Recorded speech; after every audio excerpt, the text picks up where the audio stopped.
You know, when she flicks her tongue like that, which is an interesting story in and of itself. It means initially when I adopted her, it meant that she was nervous. Animals who are caged 24 hours a day usually develop a nervous tic. In Baby's case, it was flicking her tongue in the air. Some animals spin endlessly in circles and cry.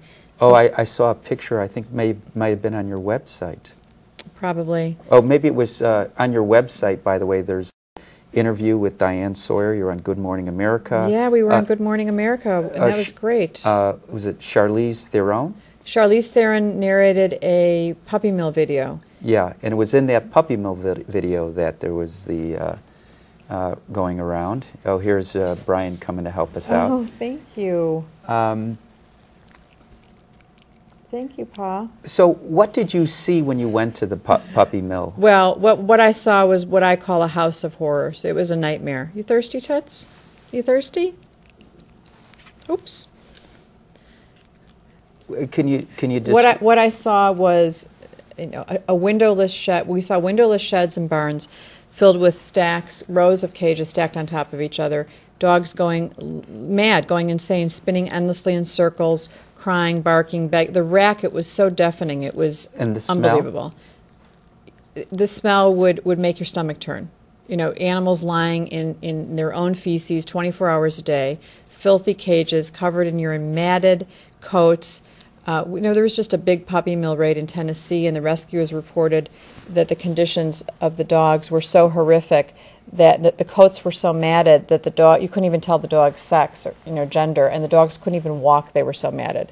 And similar to what we saw that day in Texas. And when we asked the man how he could treat animals this way, he said that animals don't have feelings. That was his response to us, which was, you know, just mind-boggling. I don't know which was harder to deal with, the atrocities that we were looking at, or the mindset, the pathology of somebody who actually believes that, or at least maybe he doesn't believe it, you know, 100%, you know, on an unconscious level, but certainly that's the spin that he's, you know, telling everyone and sort of convincing himself of. Well, you're a psychologist. It's the psychological defense would be like denial or undoing or something to that effect. Right.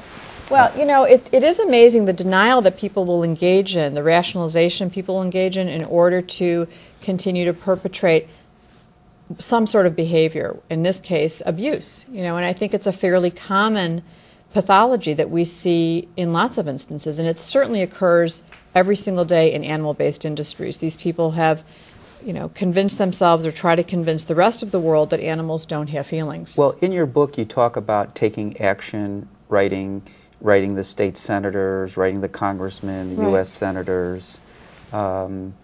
Yeah, and you know, and I encourage the audience to read your book. I read it. I went on a camping trip to Peninsula State Park in Door County, and I took your book, and I took the guideposts. And I didn't know you were a guidepost reader. It's funny because, and I did join the California you sent me to join something, so I joined that. Californians for Humane Pharmacy. But look what I was using for guideposts. I do. I love guideposts. And when I was putting this celebrity book together, I thought, well, who do I want to have on this list? And I've been reading guideposts for more than 10 years and love it. And I thought, gee, I'd love to have the editor-in-chief of guideposts in the book. And he's written about his dog. Yeah, he wrote us an essay, a personal essay about his own dog, and it's beautiful.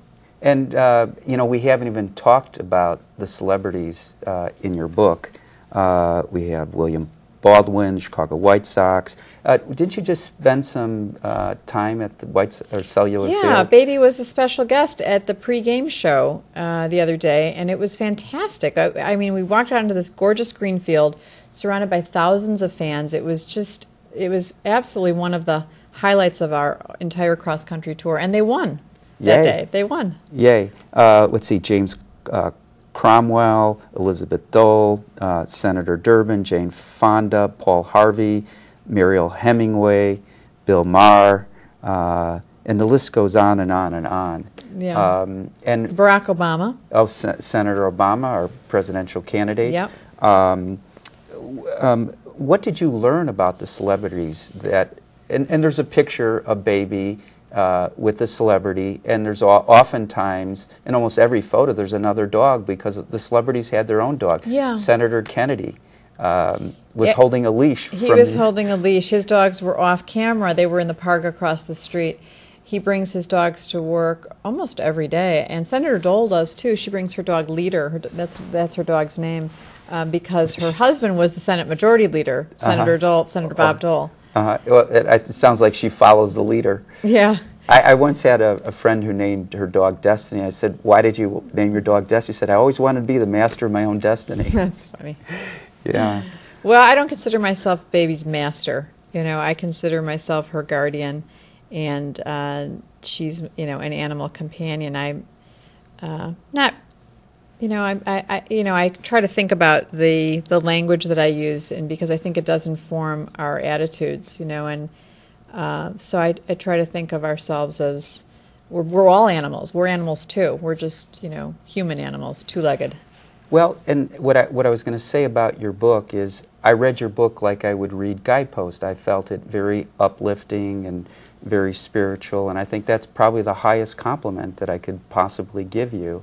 Oh, thank you. And through your book, it talks about your own journey. Yeah, I've definitely had my own journey on so many levels. Like a lot of people in years past, I didn't want a rescue dog or a shelter dog because I thought they were used. I thought they had too much baggage. And as I grew and developed and looked at myself, I realized that had to do with my own attitudes about myself and some unresolved feelings about feeling imperfect myself. Mm-hmm. And I think as a psychologist, maybe I have a little bit of edge because I'm real self-analytical, so I tend to think about those things, whereas maybe, the average person might not. But I was really hard on myself about that, and I wanted to really find out, well, why do I have an aversion to having to getting a shelter dog, a so-called used dog? And I realized it said more about me than about the animal. And when I got over that, and when I understood that, then it was cool. Then I was ready to take them all in. Well, I have to give you credit, though. You heard about a puppy mill, and then you went and investigated them.